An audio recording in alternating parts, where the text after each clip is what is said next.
बंदी छोड़ कबीर साहिब, बंदी छोड़ गरीबदास जी महाराज की, स्वामी राम देवानंद जी महाराज की जय। सर्व संतों की, सर्व भक्तों की, धर्मी पुरुषों की, श्री काशी धाम की, श्री छुडानी धाम की, श्री क्रोथा धाम की, सत साहिब गरीब नमो नमो सतपुरुष को नमस्कार गुरु के नहीं, सुर नर मुनि जन साधुआ संतों सर्वस सतगुरु साहेब संत सब है दंडो तुम प्रणामी, आगे पीछे मध्य हुए है तिनको जा कुर्बा, निराकार निर्विषम काल जाल भय भंजनम, निर्लेपम निज निर्गुणम,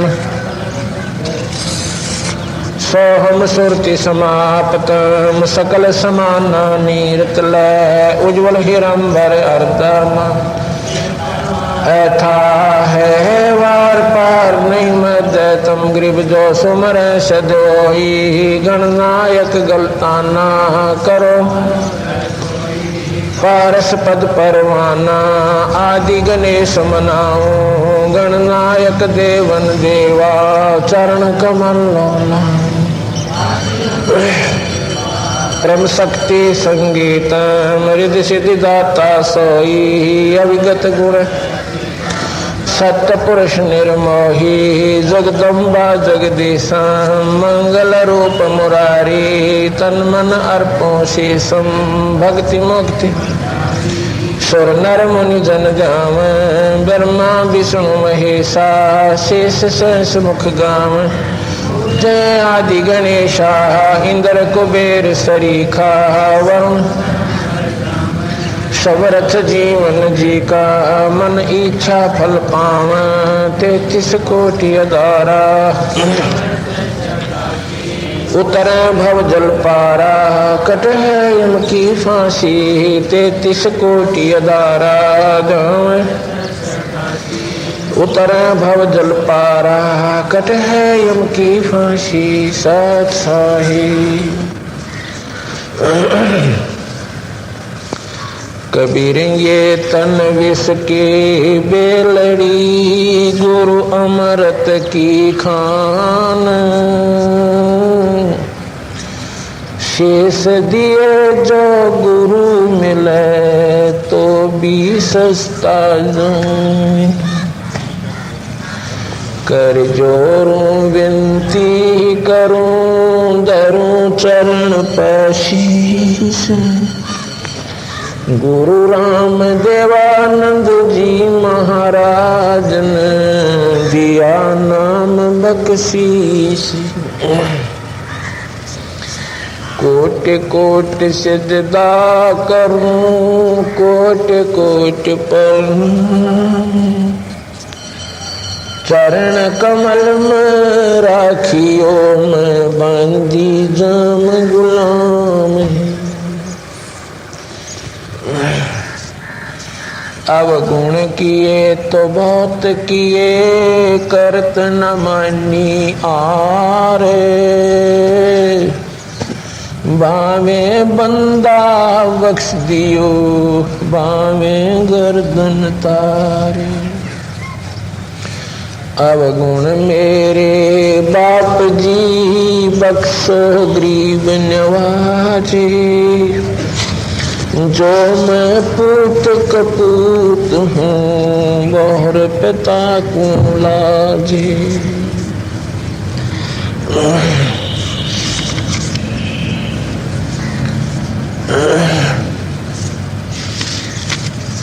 गुरु बिन माला फेरते गुरु बिन देते दाने, गुरु बिन दोनों निष्फल हैं चाहे पूछो वेद पुराण। कबीर करत है बीनती सुनो गुरु चतलाए, मार्ग सिरजन हार का दीजो मोहे बताए। क्या मुखले विनती करूं लाज आवती मोही। तुम देखत अवे गुण करूं कैसे भाऊं तो ही।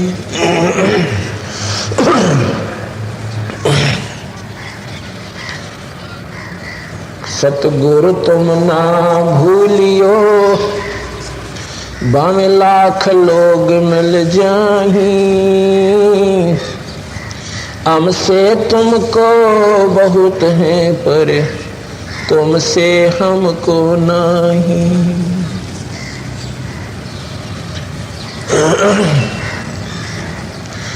मुझ में गुण एको नहीं। जान राय सर मोरे तेरे नाम पर तापते या पाई आदर ठोरे। मैं अपराधी जन्म का नक्शक बरा बेकारे। तुम दाता दुखे भंजना मेरी करो संभारे। सुरत करो मम साइया हम हैं भवजल माही। आप ही बै मर जाओगे जो ना पकड़ो बाही। जय इब कै सतगुरु मिले सब दुख आँखों रोए। चरना ऊपर शीस धरूं कहूँ जो कहनी होए। कबीर सतगुरु मिलेंगे पूछेंगे कुशलाते। आद अंत की सब कहूँ और अंतर की बात। सतगुरु बड़े दयाल हैं ये भक्तों के आधार।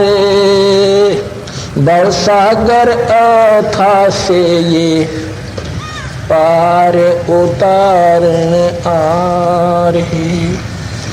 मेरे गुरुदेव भगवान भगवान दियो काट काल की फांसी।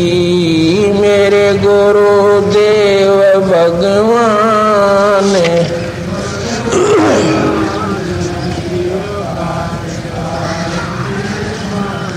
मेरे गुरुदेव भगवान भगवान दियो काट काल की फांसी। मेरे गुरुदेव भगवान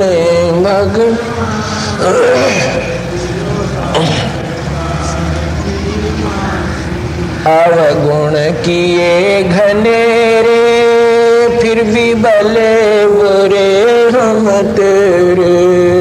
अवगुण किए घनेरे फिर भी भले बुरे हम तेरे। दास को जान कन्यापट दादान हो नादान। मोहे बख्श दियो अविनाशी। दास को जान कन्यापट नादान हो ना। मोहे बख्श दियो अविनाशी। गुरुदेव भगवान भगवान दियो काट काल की फांसी। मेरे गुरुदेव भगवान भगवान दियो काट काल। मेरे उठे उमंग सी दिल में तुम्हें याद करूं पल पल में। मेरे उठे उमंग सी दिल में तुम्हें याद करूं पल पल, आपका ऐसा मखन ज्ञान हो गया। यह जगत बेलो वैलासी, आपका ऐसा मखन ज्ञान हो गया। जगत बेलो वैलासी, मेरे गुरुदेव भगवान भगवान।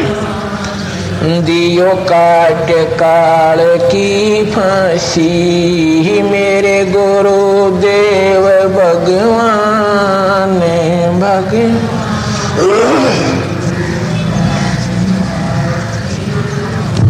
या दुनिया सुख से सोवे, तेरा दास उठ कर रोए। ये दुनिया सुख से सो, तेरा दास उठ कर रोए। मेरा मेटो आवण जाने हो जा, या करियो मेरे जराशी। मेरा मेटो आवण जाने हो, या करियो मेरे जराशी। मेरे गुरुदेव भगवान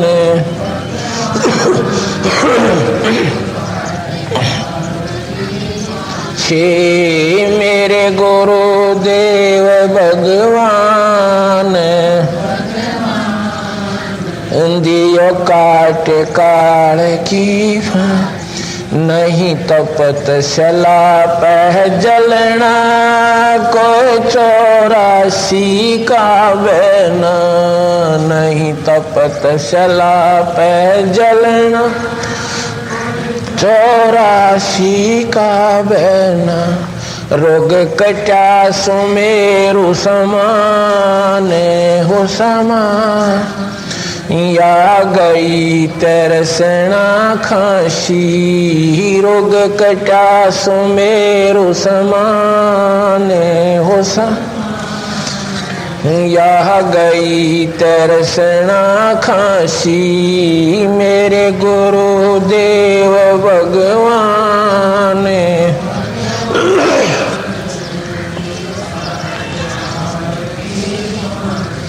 मेरे गुरुदेव भगवान। दियो काट काल की, तुम्हें कहाँ ढूंढ के लाऊं। मैं तड़प तड़प रह जाऊं, तुम्हें कहाँ ढूंढ के लाऊं। मैं तड़प तड़प, आप गए अमर स्थान स्थान। जई छोड़ तड़पती दासी, आप गए अमर स्थान स्थान। जई छोड़ तड़पती दासी, मेरे गुरु भगवान भगवान। दियो काट काल की फांसी, मेरे देव भगवान भगवान। दियो काट काल। स्वामी राम देवानंद दाता, आपकी गणी 57 बार। स्वामी राम देवानंद दाता, आपकी गणी 57। तेरा राम पाल अज्ञान अज्ञान। किया सतलोक का वासी, तेरा राम पाल अज्ञान अज्ञान। किया सतलोक का वासी, मेरे गुरुदेव भगवान। दियो काट काल की, सत साहिब।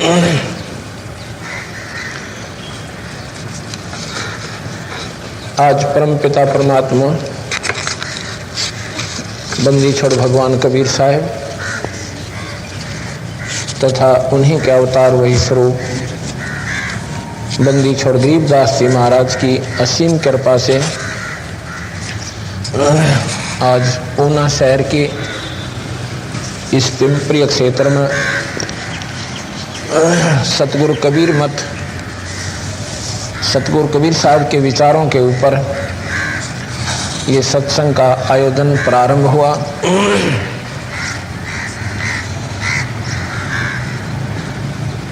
कहते हैं कि सुतदारा और लक्ष्मी, सुतदारा और लक्ष्मी घर पापी कह भी हो, ये संत समागम हरि कथा तुलसी दुर्लभ दो। सुत, क्योंकि हमारे समाज में पुत्र को महत्व ज्यादा दिया जाता है और जिनके यहाँ पुत्र होता है वो संतानवान माने जाते हैं, जिनके पुत्रियां होती हैं उनको संतानवान भी नहीं मानते। ये हमारी अज्ञानता, अल्प ज्ञान कहिए। फिर भी उसी आधार पर संतों ने बताया है कि जिनके पुत्र भी है वो संतानवान भी हैं, उनको भाग्यशाली माना जाता है। और अज्ञानी लोगों ने यहाँ तक कह रखा कि जिसका संतान नहीं है उसकी सुबह सुबह दर्शन भी नहीं करने चाहिए। वो अलग बात है, लेकिन हम जो बात आपको बताना चाहते हैं कि सुत, दारा और लक्ष्मी, सुत कहते हैं पुत्र को, दारा कहते हैं पत्नी को, स्त्री को, लक्ष्मी धन दौलत।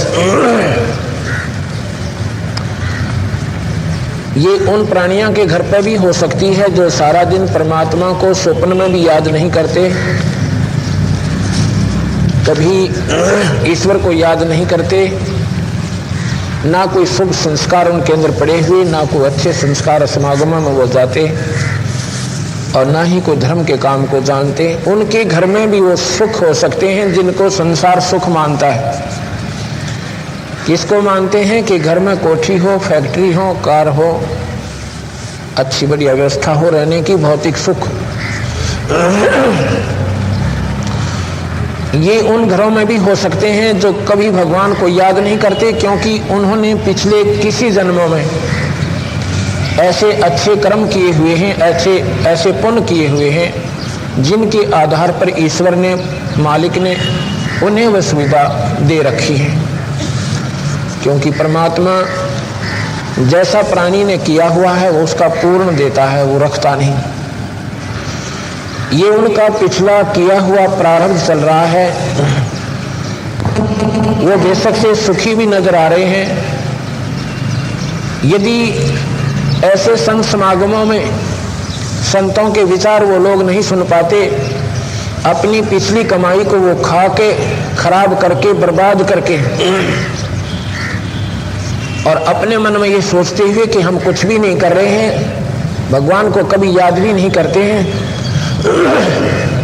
और फिर भी हमें आनंद है, मौज है, सर्व संपन्न है, कहाँ है भगवान, किसने देखा भगवान? क्योंकि उनकी बुद्धि इतना ही काम करे से, इससे ज्यादा उनमें अकल आ नहीं सकती। अकल आवे संतों के सत्संग सुनने, संतों के विचार सुनने से, जिन्होंने परमात्मा को देखा है और फिर उसका वर्णन, गुणगान मोटे मोटे शास्त्रों के रूप में हमारे लिए एक अनमोल रतन देकर वो गए हैं। उनको हमने अपना प्रमाण मानते हुए उन संतों के विचारों को मानकर चलना पड़ेगा। उनका ज्ञान सत्संग से होता है। जब तक आपके शुभ संस्कार चल रहे हैं, आपके यहाँ मौज नजर आवेगी, और जब वो क्षीण हो जाएंगे, ऐसे कैर टूटने लग जाएंगे आपके परिवार पर, आपके शरीर पे, कि रोग और टक्कर मारनी पड़ेगी। और फिर आगे जाकर के 84 लाख जोनियों में ये प्राणी महाकष्ट भोगेगा, बहुत ज्यादा प्रताड़ना इसके ऊपर से गुजरेंगे। उन बातों का ज्ञान ऐसे समागमों से होता है। जहाँ पर संत आते हैं वहाँ पर हमने अपने 100 काम छोड़कर भी जाना चाहिए। ये काम हमारे सदा बने रहेंगे, हम चले जाएंगे, ये काम खत्म नहीं होंगे। गुजरात के अंदर क्या अनर्थ हो गया, उनको 1 मिनट की फुर्सत नहीं थी उन बेचारों को, क्योंकि हर व्यक्ति अपनी ही बुद्धि के अनुसार, अपनी ही श्यानपत में भगवान से दूर होकर ये सोच रहा है कि मैं सब कुछ कर रहा हूं, ये जीव कुछ नहीं कर सकता। जो कर रहा है उसका प्रारब्ध जो उसके अंदर भरा हुआ है, एक सेल की तरह, कंप्यूटर की तरह वो चल रहा है, अपने प्रारब्धवश घूम रहा है, प्रारब्धवश कार्य कर रहा है, प्रारब्धवश बच्चे हो रहे हैं, प्रारब्धवश ही उसको संपत्ति प्राप्त हो रही है, वो नौकरी या व्यापार कर रहा है। उसके अंदर और फीड करना था कुछ मैटर, वो नहीं हो पा रहा, वो मैटर संत फीड करते हैं, फिर उसकी दिशा बदल देते हैं। पहले तो अपने प्रारब्ध की गाइडलाइनों पर चल रहा था, और जब संतों के पास आता है तो उसके ने जो और करना था वो एक बटन और दबा देते हैं, वो प्रारब्ध भी भोग रहा होता है और साथ में फिर अपने आने वाले भविष्य के लिए भी तैयारी कर रहा होता है। ये संतों से होता है। सुत दारा और लक्ष्मी घर पापी कह भी हो, ये संत समागम हरि कथा तुलसी दुर्लभ। तो कितनी महान तुलना की है तुलसीदासियों ने उन महापुरुषों ने, क्योंकि उन्होंने इस जीवन को तोलकर और सब बातें बोली थी।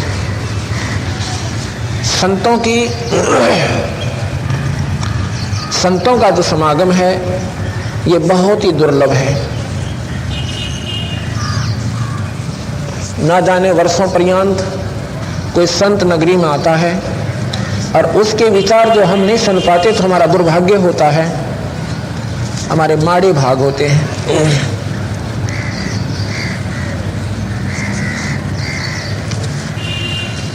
गरीबदास जी महाराज कहते हैं कि धन जननी धन भूमि धन, धन्य जननी धन भूमि धन, धन नगरी धन देश, धन करनी धन कुल धन, जहां साधु प्रवेश। विचार करना कितनी गहरा ये गरीबदास जी महाराज की वाणी है। ये क्या कहते हैं कि धन जननी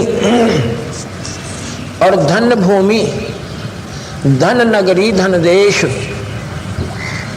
धन करनी धन कुल धन, जहां साधु प्रवेश।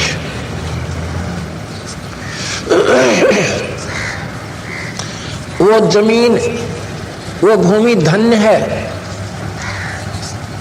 और वो नगरी धन्य है और वो देश धन्य है।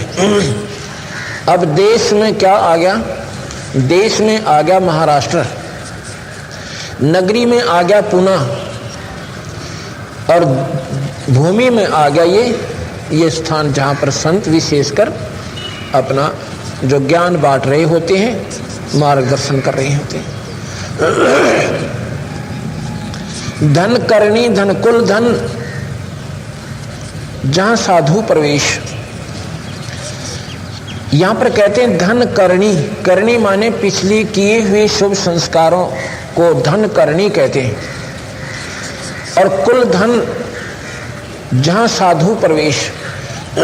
यहां के इस क्षेत्र की, इनकी भक्त आत्माओं की, जिनके कारण परमात्मा ने ये अपने किसी हंस को निमित्त बनाकर ये इतना महान समागम करवाया, तो इनके संस्कार धन्य हैं, आपके पिछले संस्कार धन्य हैं, जिनके कारण आप भक्तों के लिए यहाँ पर संतों का आना हुआ और परमात्मा की कथा यानी प्रचार शुरू हुआ।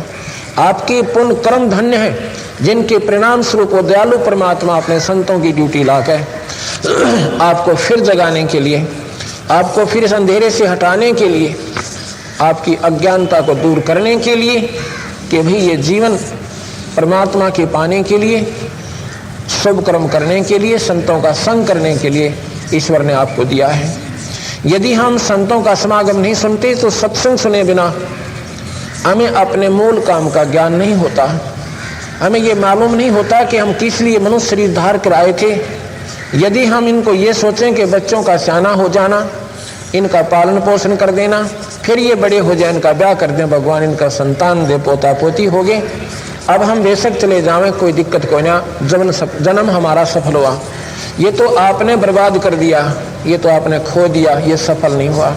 जो आज आपको प्राप्त है और जो आगे होना है, ये ईश्वर ने आपको पहले ही निर्धारित करके वहां से आपकी हिस्ट्री शीट बनाई थी। आपका पूरा प्रारब्ध लिखकर ये चैप्टर क्लोज कर दिया था लास्ट में कि ऐसे ऐसे आपके साथ होंगे और फला दिन यहाँ तो वापस आ जाएगा। एक इंसान, क्योंकि हमारे समाज में पुत्री और पुत्र में बहुत अंतर मानते हैं, जब शादी होती है तो इंसान पुत्र की प्राप्ति की आकांक्षा करता है, लेकिन पुत्र नहीं होकर के पुत्री होती है। दूसरे नंबर पे फिर पूरी आस्था होती है, भगवान अब के कृपा पुत्र की करें, लेकिन फिर भी पुत्री होती है। और तीसरी भी पुत्री हो जाती है, पुत्र नहीं होता। इससे सिद्ध होता है कि आपका चाहा कुछ नहीं होगा और ना ही हो सकता, वही होगा जो ईश्वर चाहेगा। ईश्वर वो चाहेगा तो आपने पीछे कर रखा है, आपकी जैसी करनी है उसके प्रारब्ध आपके कर्मानुसार वो मालिक आपको देगा। ये तो हुआ आपका प्रारब्ध, जो लिखा हुआ था ज्यों का त्यों हो गया। आपने खुशी मनाई कि मैंने कोठी बना दी, एक कार ले ली और मेरे बच्चे हो गए, वह ब्याह दिए, बड़े अच्छी जगह सेट हो गए। ये तेरी भूल थी भाई, ये अज्ञानता थी तेरी, क्योंकि सत्संग ना सुने तूने। ये तो होना था। इसके साथ साथ हमने एक सब्जेक्ट और लगाना था ईश्वर का, जो हमने आगे कमाई चाहिए थी। जैसे जमींदार पिछले सीजन में अपनी फसल बीजता है, उसकी निकाल कर तुरंत अपने घर में लाते ही आने वाली फसल की तैयारी कर देता है, सिरदर्द की बाजी लगा देता है।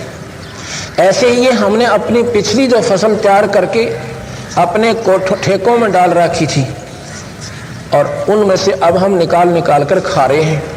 अब हमने आगे की तैयारी तुरंत करनी पड़ेगी, जो हमने आने वाले समय में जैसा भी चाहिए वो बीज ईब बोना पड़ेगा। तो ये ज्ञान आपको कहाँ से होगा? ये सत्संग से होगा, और संत बताते हैं। इसलिए कहते हैं उन पर पुण्य आत्माओं की जो सत्संग में आएंगे, उनकी करनी धन है, उनका खानदान धन है, और धन है उनकी माँ जिनका उन्होंने जन्म लिया है, कि वो इसी गंदे कलयुग में और फिर परमात्मा को चाह रहे हैं और ईश्वर की तरफ जिनकी आस्था है। आज 21वीं सदी में ये इंसान भूल चुका है कि परमात्मा नहीं है, साइंस ने ये कर दिया, साइंस ने वो कर दिया। ये साइंस परमात्मा के सामने अंश नहीं है। परमात्मा के सामने ये साइंस एक जीरो मैटर है। ये अपने लेवल की एक न्यारी प्रक्रिया उस ईश्वर की दी हुई है। अब साइंस कहां तक काम करती है ये मैं आपको बताता हूं।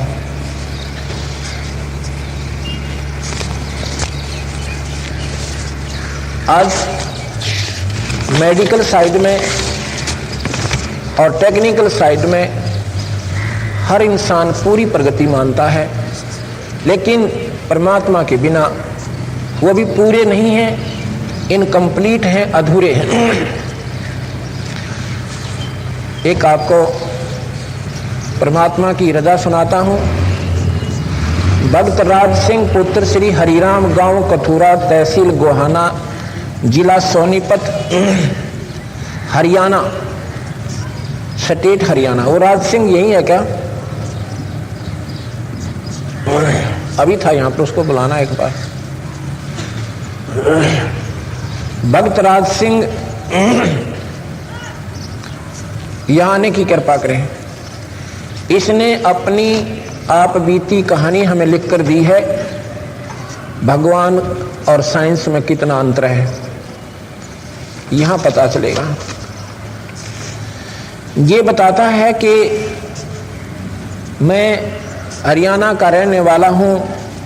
मेरे को सन 1976 से पेट की बीमारी थी, जिसकी दवाइयां मैंने पहले गांव से सरकारी अस्पताल से ली, लेकिन वहां से कोई आराम नहीं हुआ। फिर मैंने गुप्ता हॉस्पिटल गोहाना, एक तहसील है गोहाना, जिला सोनीपत की, हरियाणा में, दवाई ली। वहां चेक करवा, लेकिन कोई आराम नहीं हुआ। उसके पश्चात डॉक्टर CD शर्मा गोहाना को दिखाया। उसने अल्ट्रासाउंड किया, अन्य टेस्ट किए तो उसने बताया कि एक गुर्दा दिखाई नहीं देता, आप रंगीन एक्सरे कराइए। एक गुर्दा, किडनी, रंगीन एक्सरे कराइए। रंगीन एक्सरे के लिए खिंचवाने के लिए नरूला डॉक्टर रोहतक के पास ये सुविधा उपलब्ध थी रंगीन एक्सरे की, वहां भेज दिया। उसके बाद PGI चंडीगढ़ तथा रोहतक, वहां भी डॉक्टरों ने बताया कि आपका एक गुर्दा नहीं है, खत्म हो चुका है। PGI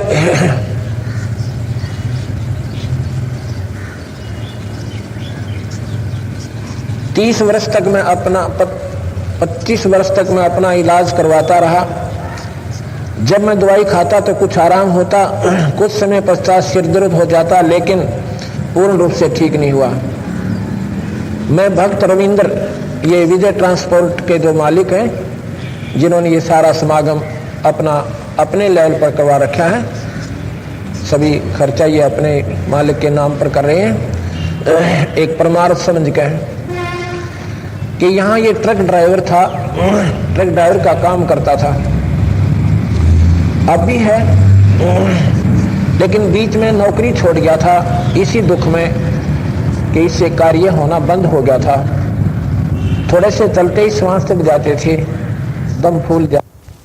ट्रांसपोर्ट छुड़ाने वाले के पास गाड़ी चलाता था। संत रामपाल जी महाराज दिनांक 14 से और 18 नवंबर तक हमने 1999 में सत्संग यही किया था।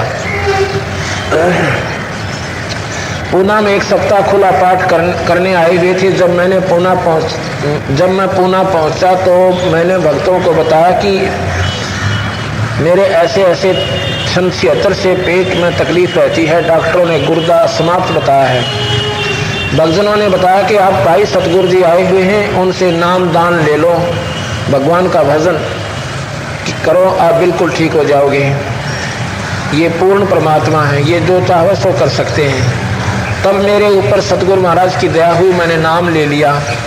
मैंने जिस दिन से नाम लिया उसके बाद कोई दवाई नहीं खाई है, और पहले मैं एक दिन में 10-10 गोलियां खाता था, इंजेक्शन लगवाता था। जब से नाम लिया है तब से आज तक कोई दवाई नहीं खाई है। ये 1.5 वर्ष होने वाला हो चुका है इसका। मेरे घरवाली जिसका नाम राज रानी है, वो भी 15-16 वर्ष से तकलीफ में रहती थी। डॉक्टरों से चेक करवाई, रोहतक, सोनीपत, PGI। डॉक्टर कहते थे कि इसका ऑपरेशन होगा। दवाई खाने से कुछ समय तक आराम हो जाता था, लेकिन हमने ऑपरेशन नहीं करवाया क्योंकि माली हालत कमजोर होने के कारण। मैंने अपने पत्नी से भी 1 महीने बाद नाम दिलवा दिया। मेरे सतगुरु संत रामपाल जी महाराज की कृपा से, ये कृपा हमारे कबीर भगवान की है। हम तो उनके निमित्त हैं, हम तो उसके कुत्ते हैं कबीर भगवान के। ये सब कार्य वो कबीर परमात्मा पूर्ण ब्रह्म है, ये अनंत कोट ब्रह्मांड के मालिक है। हमारा वो इष्ट है और वही हमारा आसरा है, वही ये हमारे दुख मुफ्त में दूर करते हैं। और इस नाम का जो मूल काम है वो है 84 लाख जोनियों से बचाना और इस काल के जाल से निकालकर सत्यलोक ले जाना, जहाँ से हम आए थे, जहाँ हमारा फिर मरण कभी ना हो, हम वहाँ जाएंगे। ये तो मुफ्त में इलाज, फ्री ऑफ कॉस्ट, ये राहत मालिक कबीर भगवान हमारा देता है। लेकिन उन्होंने कहा है कि मम संत मुझे जान मेरा ही स्वरूपम। ये भगतजन भी ठीक कहते हैं कि वो परमात्मा कबीर भगवान कहते हैं कि मेरे संत को मेरा ही स्वरूप समझो, अर्थात मैं ही समझो, क्योंकि परमात्मा संत के बिना मदद नहीं करता। कबीर साहब कहते हैं कि पर्वत पर्वत में फिरा, कारण अपने राम, ये राम श्री के संत मिले उन सारे सब काम। हम परमात्मा को ढूंढने के लिए, अपने दुखों के निवारण के लिए ना बेरा कहाँ गए थे, पर्वत पर गए, पहाड़ों पर गए, मंदिरों में गए, तीर्थों पर चक्कर लागे, पर समाधान नहीं मिला। लेकिन उस परमात्मा जैसे संत मिले, उनके संपर्क में आए तो हमारे वह कष्ट निवारण हुए जो हमारे लिए बहुत दुखदायी हो रहे थे, जानलेवा थे, अशांति का कारण हो गए थे। तो ये कहते हैं मेरे गुरुदेव संत रामपाल जी महाराज की कृपा से वह भी बिल्कुल ठीक है। नवंबर 1999, नवंबर 2001 वर्ष हो गया और आज जो है अप्रैल चल रहा है। ये 1 महीना, 1 साल और 5-6 महीने हो गए। अब कहाँ गई वो साइंस, कहाँ गई वो डॉक्टर? अब दिखाओ, ये चेक करा कर देखो इसको, आपके खड़ा होगा एक बार आइए।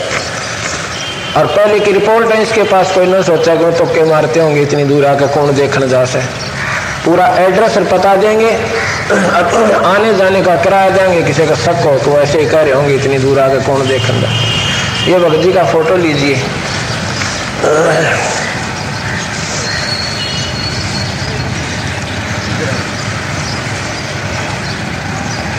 ये कहते हैं कि हम बिल्कुल ठीक हैं। जब से हमने नाम उपदेश लिया उसके बाद हमने कोई दवाई नहीं खाई है।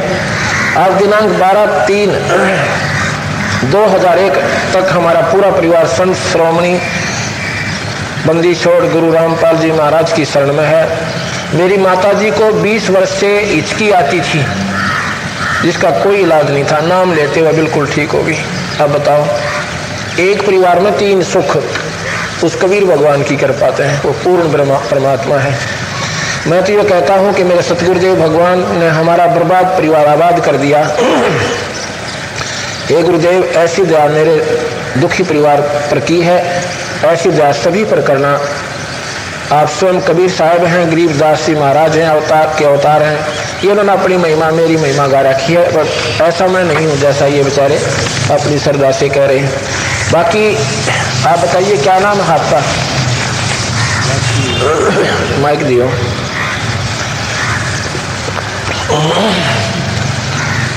भक्त, क्या नाम आपका? बोले, ऑन करिए। इन ऑन रखा अगर तो कड़ा चलती है कोई ना, चालन देख तू काटेगा सारे। क्या नाम आपका? ऑन तो सही नहीं हो, करके ठीक कर ले।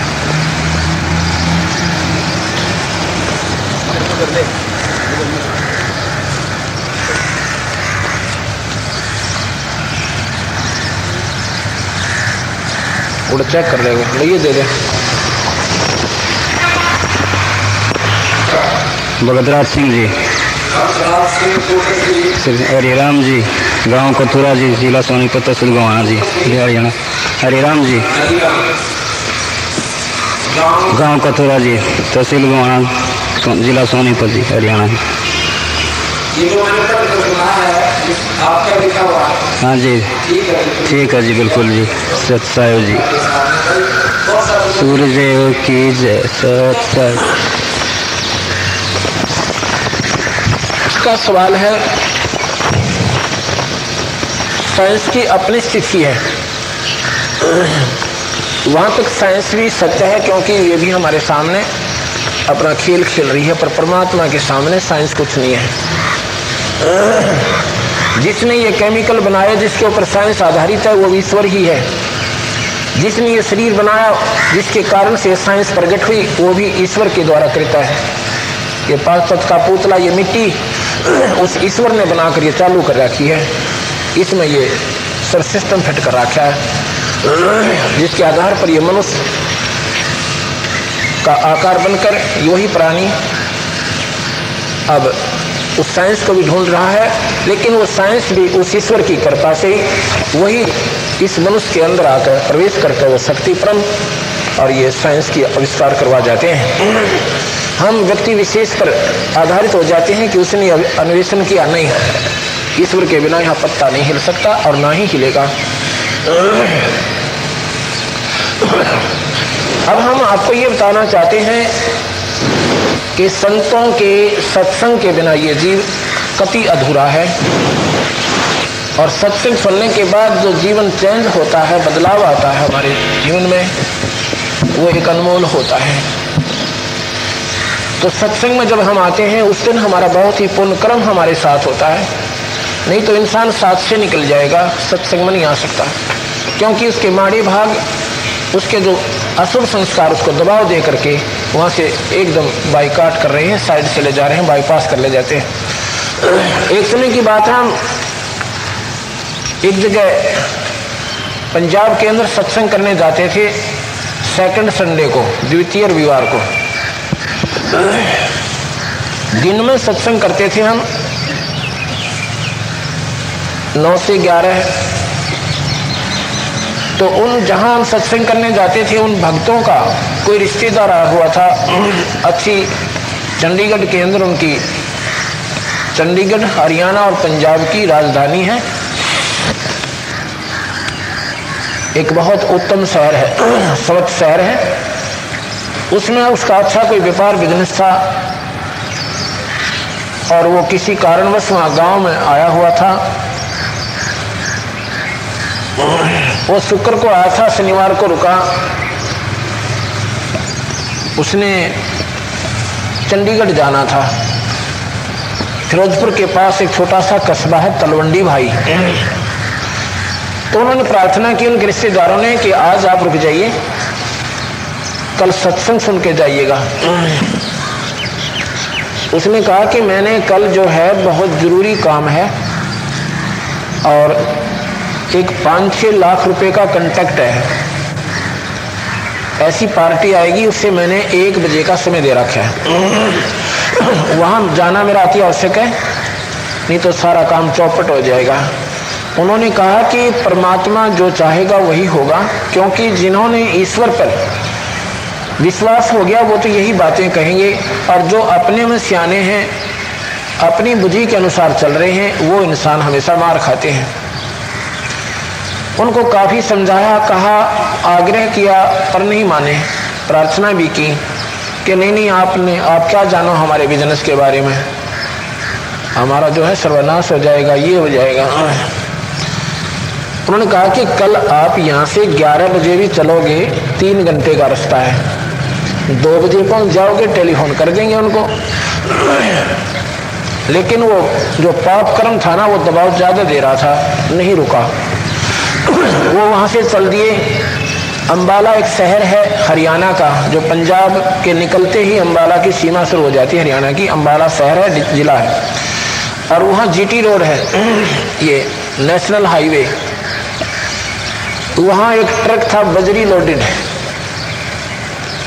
और नीचे उसके जैक लगा रखा था, एक साइड के दोनों जो पहिए थे, जो डबल टायर होता, वो निकाल रखे थे। और वो 4 सदस्य थे प्राणी उस मारुति कार में, 2 बच्चे और दोनों वह। और मारुति कार उस ट्रक के नीचे 80-90 की स्पीड में जा घुसी। वो जैक भी गया, लोडेड ट्रक उस मारुति कार के ऊपर। वहां पर पहचान में भी कोई नहीं आए हुए। अब सिर पर धर ले उन 5 लाख रुपया ने, और ले जाओ उसको ठीने सिर पर धर के, जिसके लिए दिन रात नहीं पड़ा।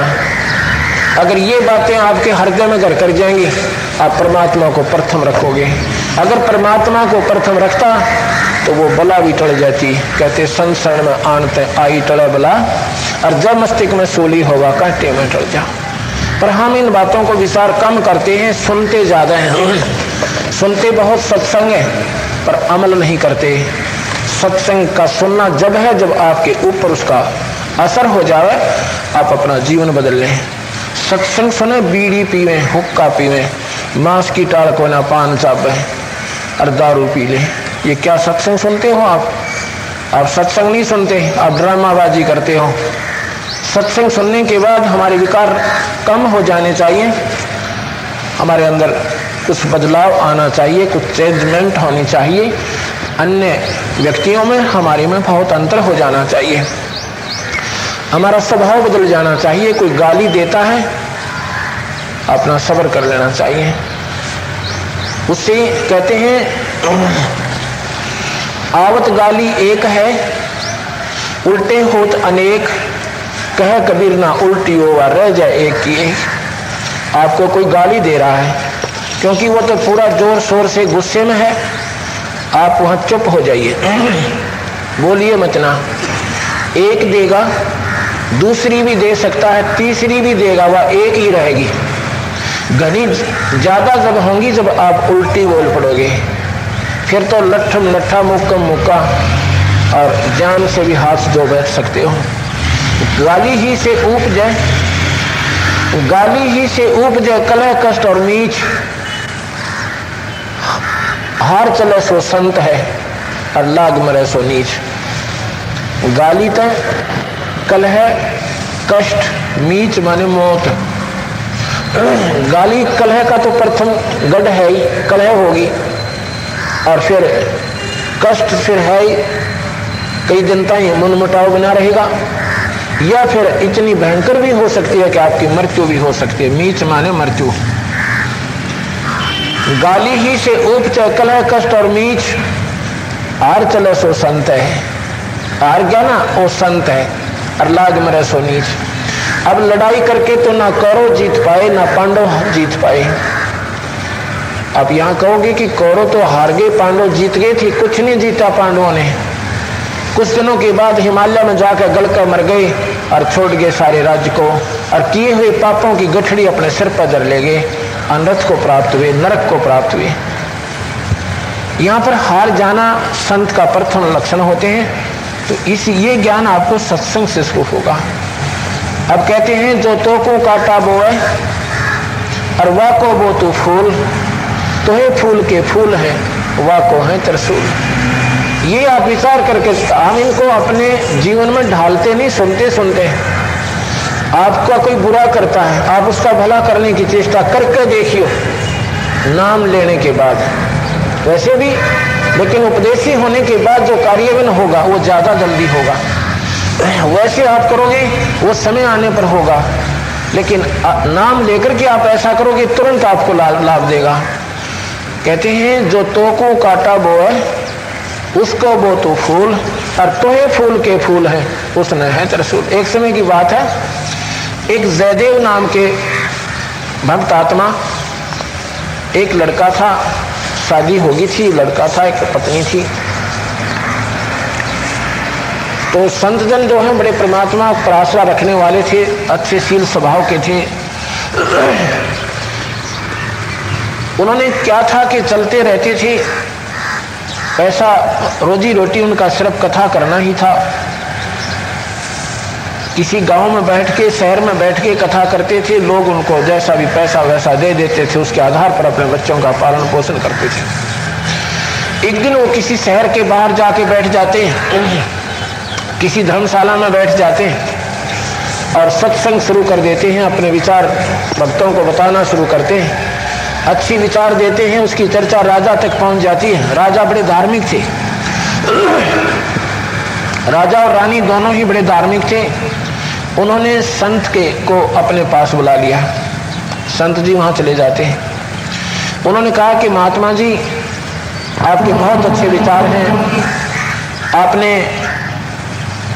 सारी जनता को अपनी तरफ आकर्षित किया है, मैं आपके विचारों से बड़ा प्रभावी हुआ हूं, मैं आपसे उपदेश लेना चाहता हूं, अब ले लो जी।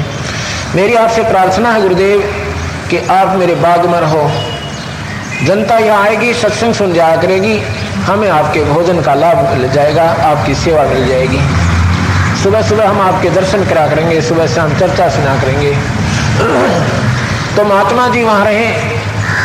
1 वर्ष के बाद वो चलने लगे तो राजा ने घना धन दे दिया कि आप अपने स्वदेश जा रहे हो, अपने बच्चों के पास ये पैसे ले जाओ। कुछ असरफी दी, सोना दिया, मोहरें दी और बच्चों को 1 वर्ष का 2 वर्ष का सामान दे करके और वापस आ जाना, जल्दी आना गुरुदेव। अब उसने अपना पैसे की बांध के गठड़ी और चल पड़े। जब वो राजा के वहां से चले तो वहां ठगों ने पता लग गया कि राजा के यहाँ से कथा करके कोई ब्राह्मण यानी विद्वान पुरुष आए हैं, साधु आए हैं। तो राजा विदा करता, धन बहुत देता है, वो ठग उसके पीछे पीछे लग लिए।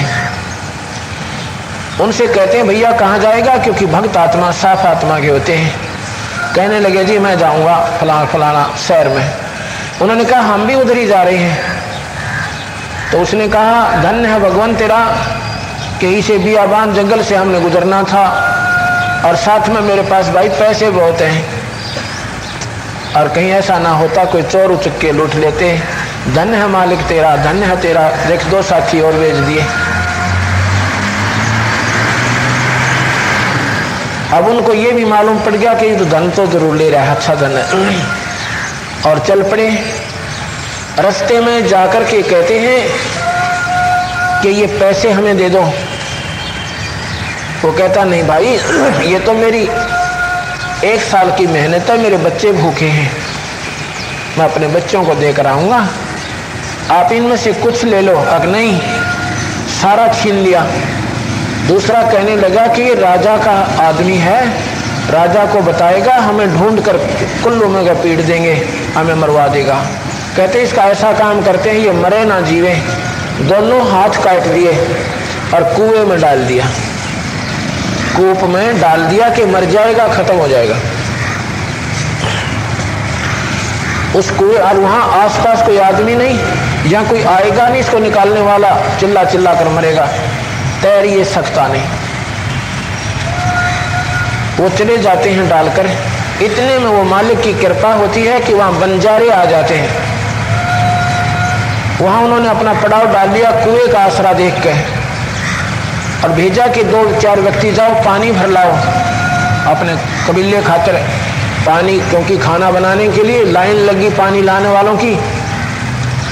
जब वो वहां पहुंची तो उन्होंने वो बाल्टी, वो डोल नीचे डाला पानी में, बकेट जो पानी लेने के लिए रस्से से बांध के।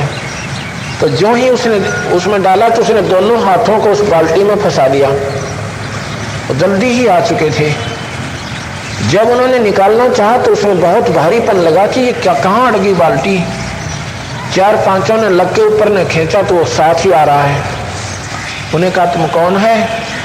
कि अभी कुछ नहीं, मैं ऐसे ही कुएं में गिर गया था।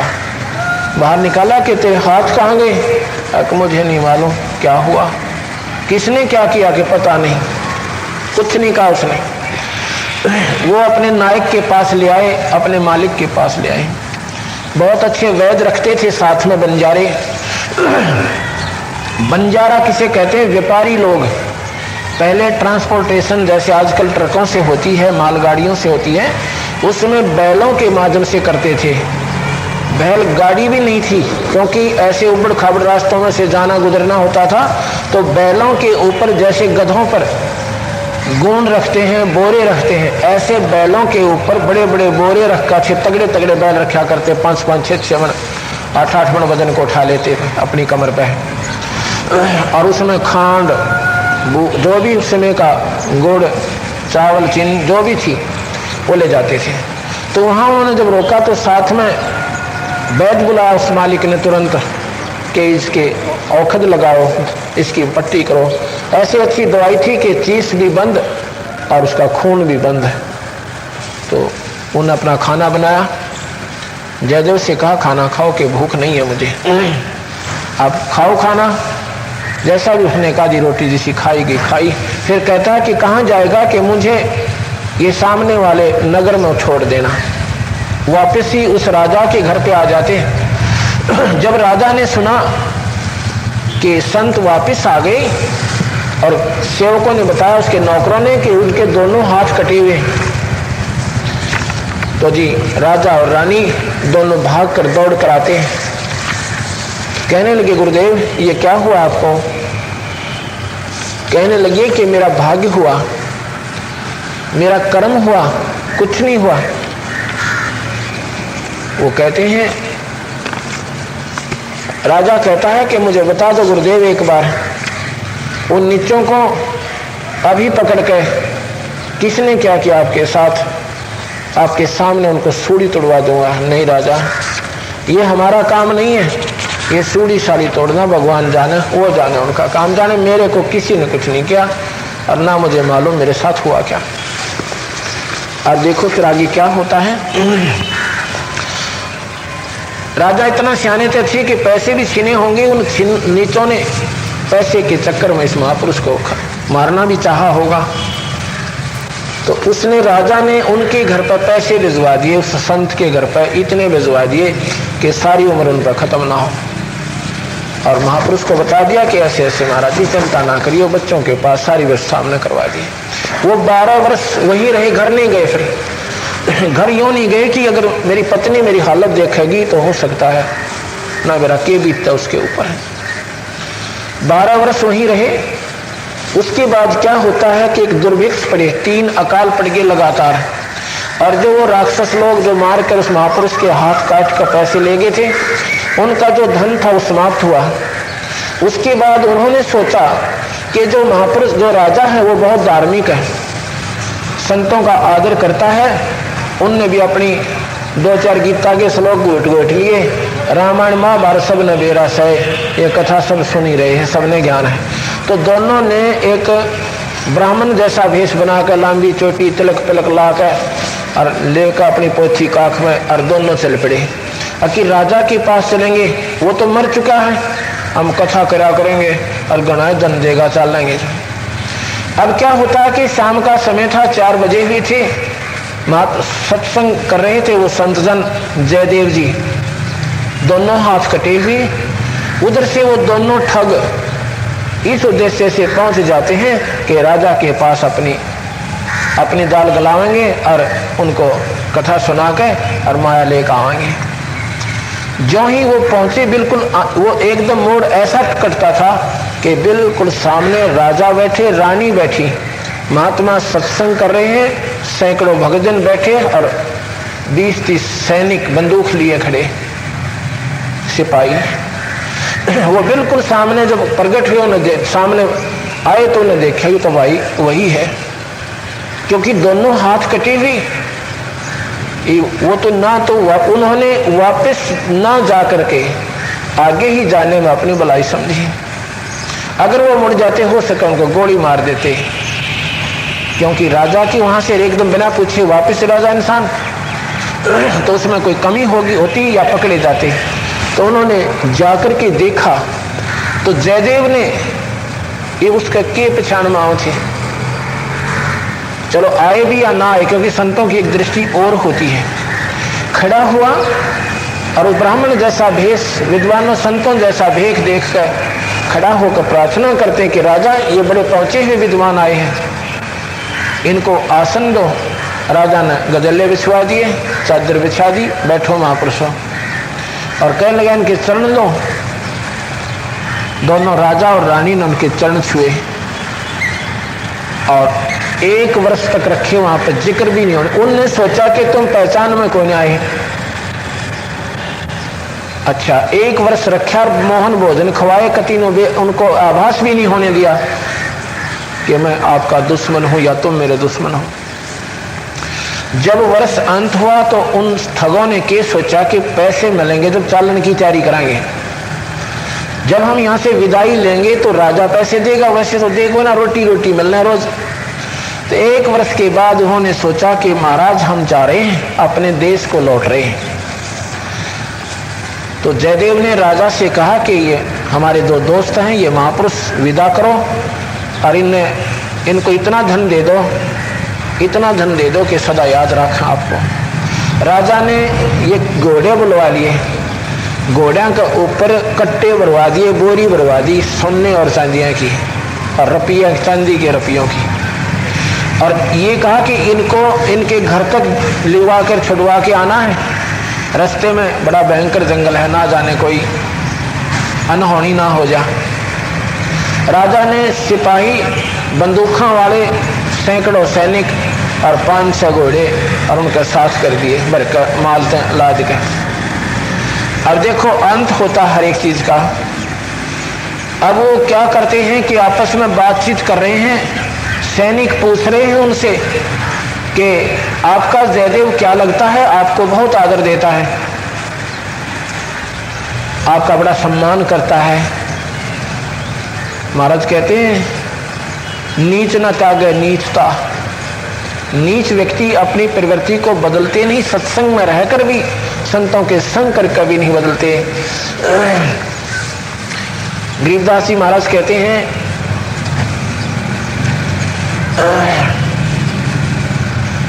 चंदन बन में रंग लादे एक बांस बिटम्बी नासी जय। और कोट वर्ष करो संगत संता की, पर पत्थर का जल में के बीजे। पत्थर को कितने वर्ष तक पानी में डालकर रखिए, वो अपनी अग्नि नहीं त्यागता, अपना स्वभाव नहीं बदलता।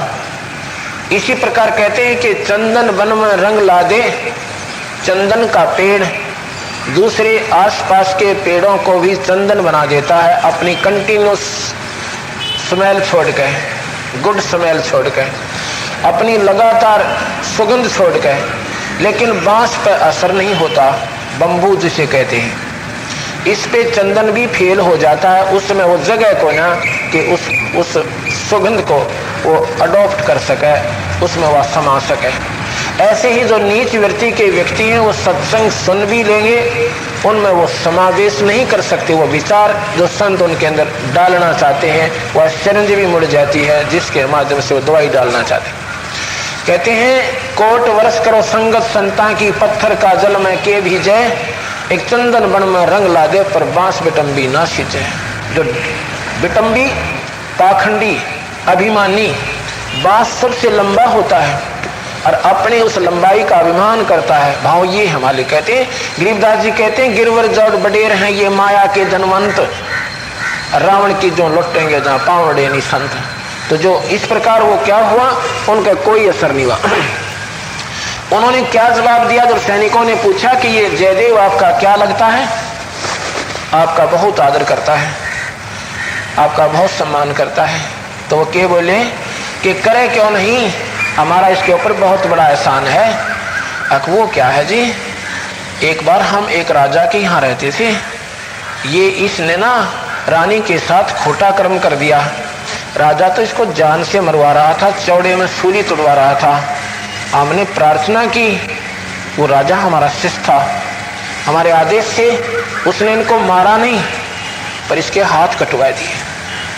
वो उनका तीर क्या था कि ये जाते ही राजा को बताएंगे कि इतना गंदा व्यक्ति है, राजा इसको निकाल देगा, मारी चौधर हो जाएगी वहां पर, अब वहां फुल फ्लैज हो जाएंगे और सारा माल अपने आओगा। अब अंत होता है हर चीज का। अब गरीबदास महाराज कहते हैं यहाँ धरती भी बिगाड़ ले जाती है ऐसे संतों के बारे में जो ऐसा नीच कर्म, ऐसी दुर्भावना रखते हैं। ऊपर से आसमान से दो पत्थर आए, इतने भारा भारा को 50-50 मन के, और दोनों उसके उन दोनों नीचों के ऊपर आके गिर गए। वो जमीन के अंदर गर्क कर दिए उस मालिक ने, उनकी पहचान भी ना पाई।